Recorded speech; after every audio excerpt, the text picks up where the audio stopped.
Audiences seem to love a good spooky child movie.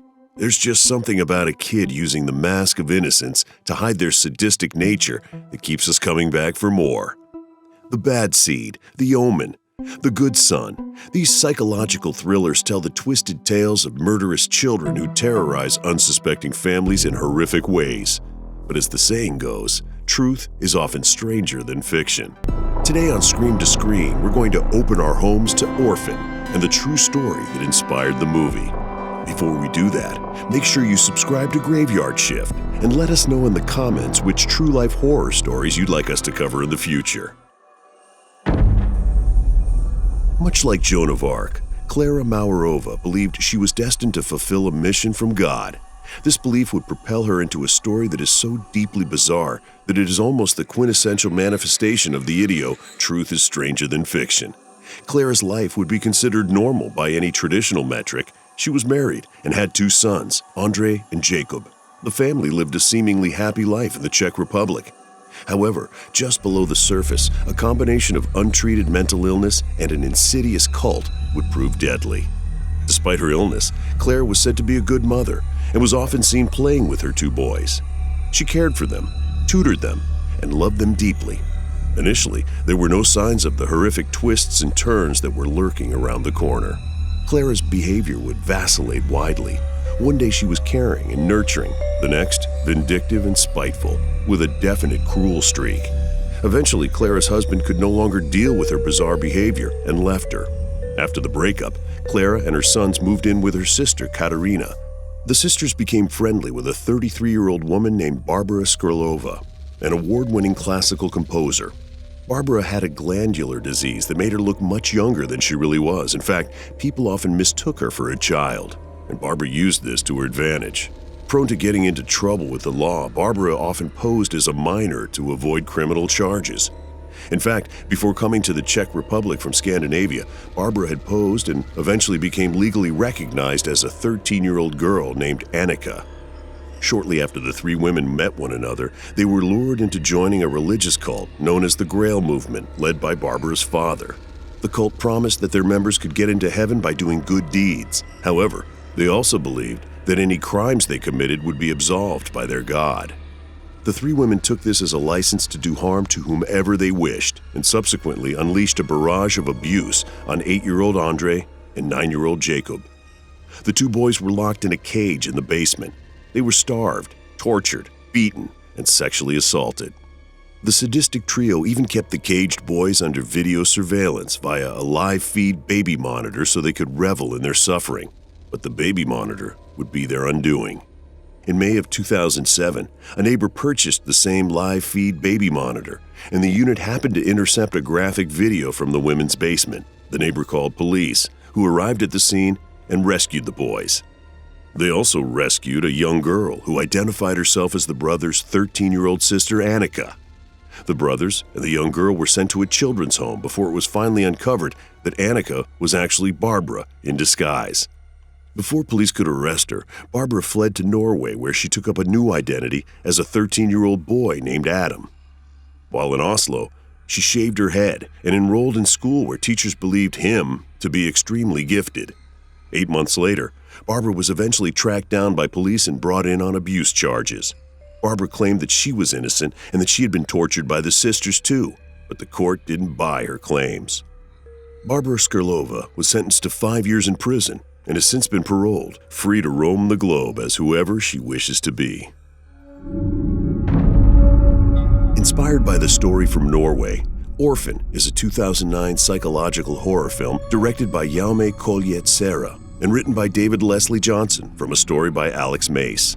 The film stars Vera Farmiga, Peter Sarsgaard, Isabel Furman, CCH Pounder, and Jimmy Bennett.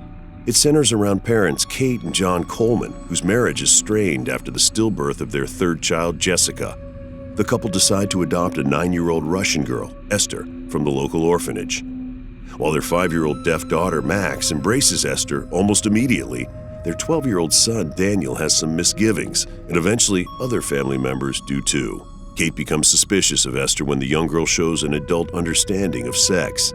When Esther goes on to violently bully her classmates and harm small animals, Kate begins to wonder just who she has allowed into her house. The family is eventually led into a web of murder and deception when they discover they are at the mercy of a 33-year-old homicidal mental patient, not a 9-year-old girl. The film grossed $78 million worldwide against a $20 million budget and received mixed reviews from critics who praised its dark humor and scares but criticized its formulaic screenplay. The film's depiction of a murderous adoptee was not well received by adoption groups. Many of these advocacy groups said the film was harmful to the cause of finding loving homes for children in need. It was the impetus for a more than 4,000-member Facebook group called I Am Boycotting Warner Brothers' Orphan movie and sparked outrage from various Christian and other adoption groups who complained it promotes negative stereotypes about orphans.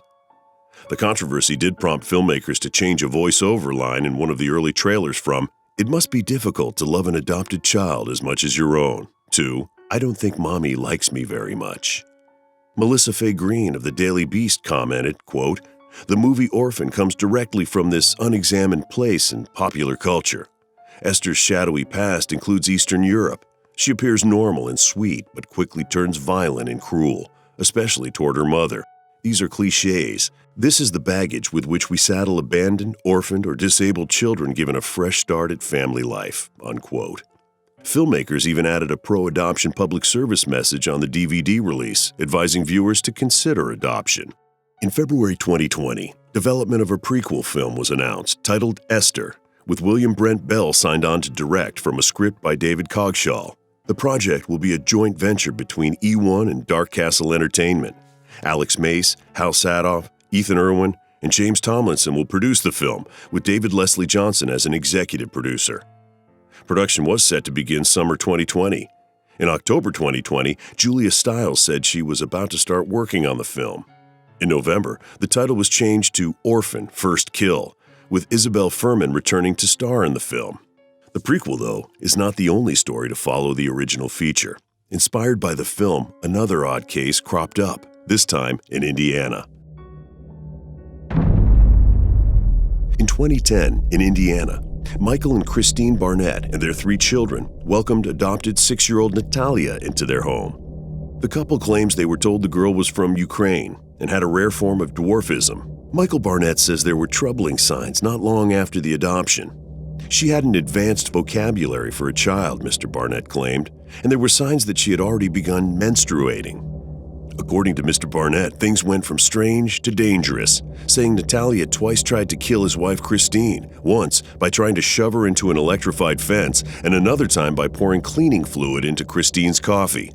Natalia admitted she wanted her new parents dead, he said, and told them she wanted to stab the family to death while they slept. After 2 years of living in fear and suspicion, Mr. Barnett came up with a plan to extricate his family from his violent adopted daughter. He reportedly had Natalia's birth year changed from 2003 to 1989, legally making her 21 years old. Then, he prepaid the rent on an apartment and signed her up for social welfare programs. Once everything was in place, he packed up his family and moved to Canada, leaving Natalia behind in Indiana. Mr. Barnett said he had no doubts that Natalia was completely capable of taking care of herself and that his priority was to help his son Jacob pursue his college studies. The couple says they left her behind because they feared for their safety and that of their 3 other children, including child prodigy Jacob, who's a physics genius. Jake Barnett's accomplishments, taking college courses at the age of 8 and doing paid scientific research at 12, earned him a profile on 60 Minutes in 2012. In 2014, the Barnetts were charged with 2 counts of felony neglect of a minor when Natalia reported to police that she'd been abandoned by her family. Christine Barnett still maintains that Natalia is a dangerous adult running a scam, while Michael, now divorced from Christine, claims the couple knew the entire time that Natalia was a child, but Christine convinced everyone to lie about her age. Natalia's age is still up for debate, and legal action is ongoing to reverse the changes the Barnetts made to her birth date. When asked about the case, Christine specifically referenced the 2009 film, saying, "The movie Orphan is exactly what happened to us." So what do you think? Was Natalia a dangerous, deranged adult masquerading as a child? What about the sadistic, free-to-roam Barbara Skrylova? Could she be disguising herself as a precocious orphan in some unsuspecting family's home now? Let us know in the comments below if you've got the guts. Be sure to like, share, and subscribe to Graveyard Shift. And as always, check back next time to find out what else will make it from scream to screen.